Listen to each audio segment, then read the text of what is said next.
आज Doubtnut app download करें। Doubtnut पर अपने सभी गणित, रसायन विज्ञान, भौतिक विज्ञान और जीव विज्ञान के डाउट्स का करो सफाया। बस प्रश्न की फोटो खींचो, एक ही प्रश्न को क्रॉप करो और तुरंत वीडियो सोल्यूशन पाओ। अभी डाउनलोड करें। एक आदर्श कृष्ण वस्तु होती है। हमारे पास चार विकल्प है: पूर्णतः काली, अच्छी परावर्तक, बुरी उत्सर्जक तथा पूर्ण उत्सर्जक। तो दोस्तों यहाँ पर एक शब्द दिया है आदर्श। तो आदर्श का अर्थ क्या है? हम जिस वस्तु से जैसा कार्य चाहते हैं उस वस्तु से अगर वैसा ही पूर्णतः कार्य प्राप्त हो तो वो हमारे लिए क्या हो जाती है? वस्तु। वो वस्तु हो जाती है आदर्श। ठीक है। अब यहाँ कृष्ण वस्तु बोला है तो कृष्ण का अर्थ क्या होता है दोस्तों? पहली बात तो कृष्ण जो है वो एक रंग का नाम भी है जिसका रंग का अर्थ होता है काला। ठीक है। तो काले रंग को हम कृष्ण बोलते हैं। और काली वस्तु जो होती है वो यहाँ पर लिख के दिखा देते हैं आपको। काली वस्तु ऊष्मा की बहुत अच्छी अवशोषक होती है। ठीक है। ऊष्मा को वो अवशोषित कर लेती है, परावर्तित नहीं करती, बुरी परावर्तक बोल सकते हैं। ठीक है। तो ऊष्मा अवशोषक होती है।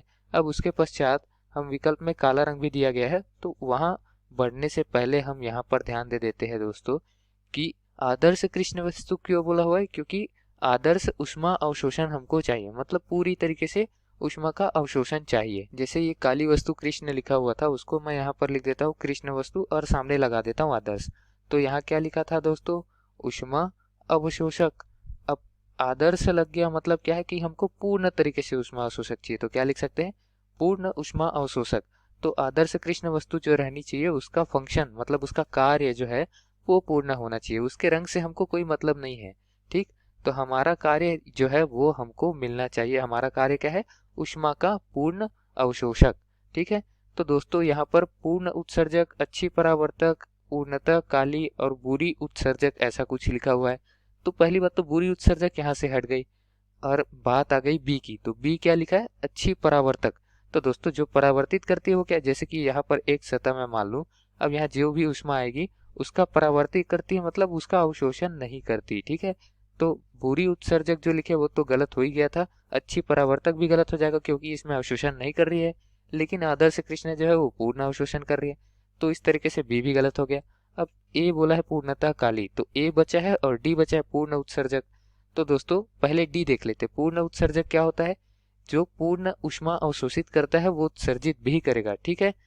ऐसी ही हम दोबारा एक और उदाहरण बना लेते हैं जैसे ऊपर में बनाए हैं।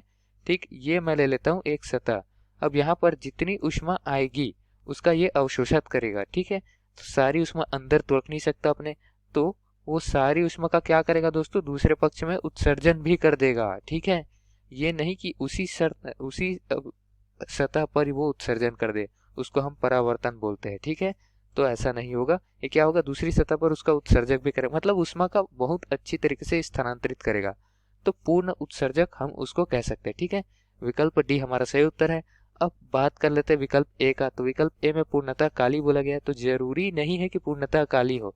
हाँ, काला रंग का वस्तु होता है वो अच्छा अवशोषक होता है, तो काले रंग की वस्तु सामान्यतः हम देख सकते हैं पूर्ण उत्सर्जक। लेकिन जरूरी नहीं है कि कोई काले रंग का ही हो सकता है ये भौतिक अवस्था पर भी निर्भर करता हो। कुछ काले रंग के परावर्तक भी वस्तु होते होंगे। ठीक है। तो इस तरीके से पूर्णतः उत्सर्जक बोलना बिल्कुल सही रहेगा दिए गए प्रश्न के लिए, और विकल्प क्रमांक डी हो जाएगा हमारा उत्तर। धन्यवाद। कक्षा 6 से 12वीं से लेकर नीट, IIT, JEE वो एडवांस के लेवल तक 1 करोड़ से ज्यादा छात्रों का भरोसा। आज ही डाउनलोड करें डाउटनेट ऐप या व्हाट्सएप करें अपने सारे डाउट्स 8400 400 400 पर।